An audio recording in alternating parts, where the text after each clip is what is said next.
Irene, my wife. We were over on a working holiday with our friends, Yvonne, Sue, and Gloria. Irene and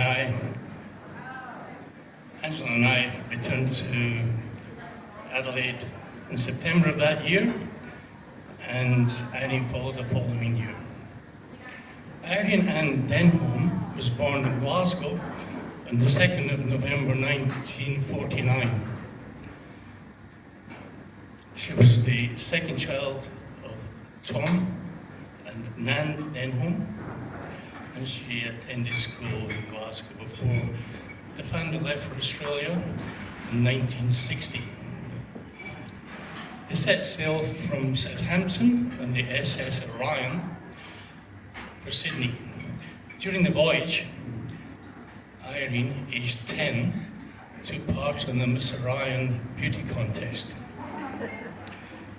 She borrowed her mother's bathing costume.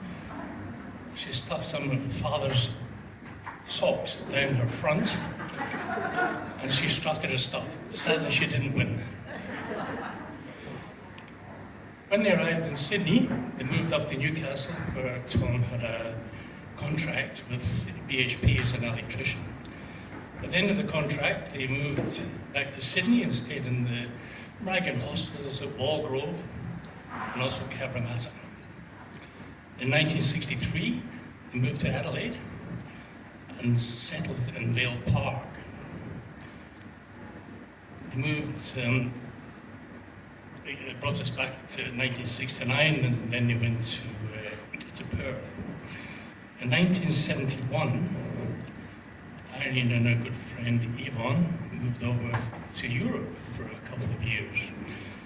Yvonne can't be here today, sadly, because she's in Perth. But she has noticed some reminiscences of the time in Europe, and our daughter Iona will share these reminiscences with you later.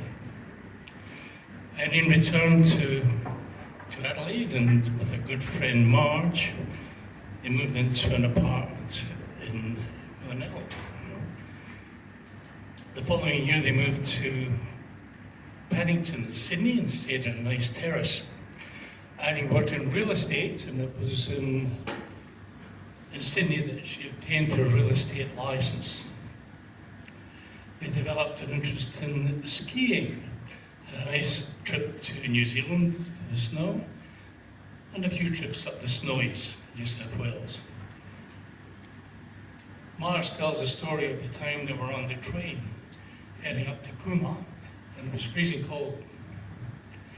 Irene went searching for newspapers to wrap around them to keep warm, and she returned empty-handed. Fortunately, they had a couple of bottles of port with them for the après-ski activities, so they each had a medicinal port, and by the time they got to Cooma, both bottles were empty. There was another occasion they were on the bus on the way to Cooma, and there's a couple of young blokes telling jokes in the back of the bus, and Irene was listening intently. The bus driver turned down the lights, and Irene, in true Irene style, said, "Turn on the lights, I can't hear." Irene moved up to Hamilton Island, where she involved herself in the community, as she always does. She worked in the charter yacht base there and developed many friendships which last to this day. She took an interest in the outrigger canoe sport and became quite involved. When she moved to Port Douglas in the 90s, she and her good friend Faye Lilly, who is here today, they established the Port Douglas Outrigger Canoe Club. Irene was the first president, treasurer, and life member. She worked in real estate and again developed a wide circle of friends. It was at the canoe club that she met Huey, and they moved together into the house down on Mitre Street. Huey introduced Irene to golf, and she was seen here on Saturday afternoons with the girls taking part in the competition.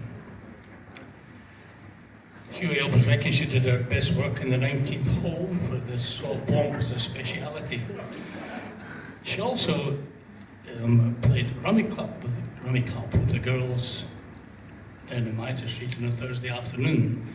It was a deadly serious game, but again, the salt blanc flowed freely. Irene and Huey loved to travel. They travelled to PNG, they went to the Hong Kong Jockey Club for the racing, they travelled to Asia, the South Pacific, Spain, Portugal, and of course, Scotland and England, where they visited family and friends. Irene and Huey had some difficulties over the past year, as you're aware, and Huey had a particularly rough time last year. It's terribly sad that Huey is now in remission and poor Irene's no longer with us. She was a people person. Irene was an outgoing, she was vivacious, she was gregarious. People liked Irene and Irene liked people. She was very fond of family. She doted on our children when they were younger, Iona, Lisa and Craig, and their children, Lydia, Caden, Tom and Callum. She was delighted to hear that Craig and Tess were expecting their first child in July, but sadly they won't get to meet their special aunt. And I'd just like to wind up by saying that Annie was a special lady. She loved people and people loved here, as you can see from the crowd we have here today. So thank you all, and Irene, we love you.